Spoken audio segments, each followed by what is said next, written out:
करवा चौथ पति की लंबी आयु के लिए रखा जाने वाला व्रत जिसे हर कोई जानता है। लेकिन क्या आप जानते हैं इस व्रत के पीछे छिपी रानी वीरवती की सच्ची कहानी? क्यों आज भी करोड़ों महिलाएं छलनी से चांद का दर्शन करती हैं? और कैसे एक रानी ने अपने अटूट विश्वास और तप से महादेव और माता पार्वती को प्रसन्न कर अपने पति के प्राण वापस पाए। आज हम जानेंगे करवा चौथ की उस अद्भुत गाथा को जहां प्रेम, त्याग और श्रद्धा ने मिलकर अमर आस्था की परंपरा रची। कहानी शुरू करने से पहले कमेंट में लिखिए जय चौथ माता और लाइक करके इस दिव्य कथा को आगे बढ़ाइए। बहुत समय पहले की बात है। वीरवती नाम की एक सुंदर और गुणवती रानी थी।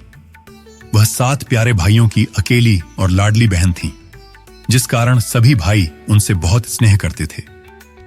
वीरवती का विवाह एक प्रतापी राजा से हुआ था और वह अपने ससुराल में बहुत सुखी थीं। शादी के बाद जब वीरवती अपने मायके आईं, तो उन्होंने पहली बार करवा चौथ का व्रत रखा।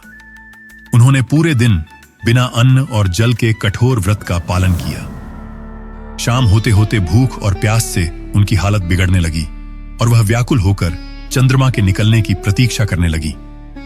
अपनी बहन की ऐसी हालत देखकर भाइयों का दिल पसीज गया। वे समझ गए कि जब तक चांद नहीं निकलेगा उनकी बहन कुछ नहीं खाएगी पिएगी। बहन का मुरझाया हुआ चेहरा उनसे देखा नहीं गया और उन्होंने उसे भोजन कराने के लिए एक योजना बनाई। उन्होंने नगर से बाहर जाकर एक पीपल के पेड़ पर आग जलाई और उसे एक छलनी के पीछे रख दिया ताकि वह दूर से चंद्रमा जैसा दिखे। फिर उन्होंने अपनी भोली बहन को आवाज दी और कहा, देखो बहन, चांद निकल आया है। आओ अर्घ्य देकर अपना व्रत पूरा कर लो। वीरवती ने दूर से उस नकली चांद को देखा और उसे असली चंद्रमा समझकर अर्घ्य दिया और अपना व्रत खोल लिया।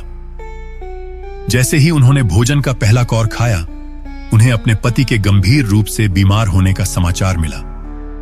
रानी तुरंत अपने पति के पास भागी और रास्ते में उन्हें भगवान शिव और माता पार्वती मिले। माता पार्वती ने उन्हें बताया कि उनके भाइयों ने छल से उनका व्रत तोड़वा दिया था, जिस कारण उनके पति की यह दशा हुई है। वीरवती अपनी गलती पर रोने लगी और माता पार्वती से क्षमा याचना कर अपने पति के जीवन की रक्षा के लिए उपाय पूछा। माता पार्वती ने उन्हें सांत्वना दी और कहा कि तुम पूरे 1 साल तक हर महीने आने वाली चौथ का व्रत पूरी श्रद्धा से करो और अगले करवा चौथ पर भी पूरे विधि विधान से व्रत रखना, तभी तुम्हारे पति को जीवन दान मिलेगा। वीरवती ने माता पार्वती की आज्ञा का अक्षरशः पालन किया। उन्होंने पूरे साल हर चौथ का व्रत किया और अपने पति की सेवा में लीन रहीं।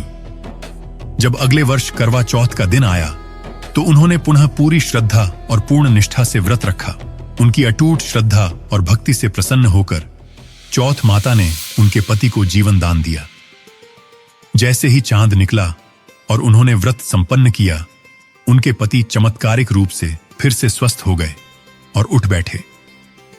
माना जाता है कि इसी घटना के बाद से आज भी महिलाएं छलनी से चांद की सत्यता को परख कर ही अपना व्रत तोड़ती हैं, ताकि वे रानी वीरवती जैसी गलती न दोहराएं। यह कथा एक पत्नी के अटूट प्रेम, श्रद्धा और त्याग की शक्ति को दर्शाती है। अगर आपको यह कथा पसंद आई हो तो वीडियो को लाइक और शेयर अवश्य करें। कल की कथा को सबसे पहले देखने के लिए हमें सब्सक्राइब करें और बेल आइकॉन दबाना ना भूलें।